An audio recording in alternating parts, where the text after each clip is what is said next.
ఆదిశంకరాచార్య విరచిత సౌందర్యలహరిలోని మొదటి శ్లోకం అర్థంతో సహా నేర్చుకుందాం.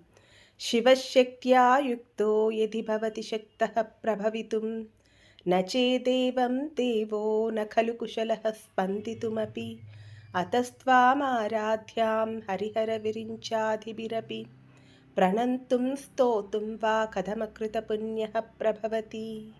అమ్మ, శివుడు శక్తితో కలిసినప్పుడు మాత్రమే సృష్టి స్థితి లయాదులను చేయుటకు సమర్థుడవుతున్నాడు. శక్తితో కలయిక లేనప్పుడు అతడు స్వయం ప్రకాశ రూపుడైనప్పటికీ స్పందించుటకు కూడా సమర్థుడు కాడు. అందువలన హరిహర బ్రహ్మాదులచే ఆరాధింపబడే నిన్ను మ్రొక్కుటకు కానీ స్తుతించుటకు కానీ పుణ్యములు చేయనివాడు ఏ విధంగా సమర్థుడవుతాడు? బహుజన్మల పుణ్య సంపద లేనివాడు దేనిని నమస్కరించలేడు, స్తోత్రించలేడు అని భావం. రెండో శ్లోకం రేపటి చూద్దాం.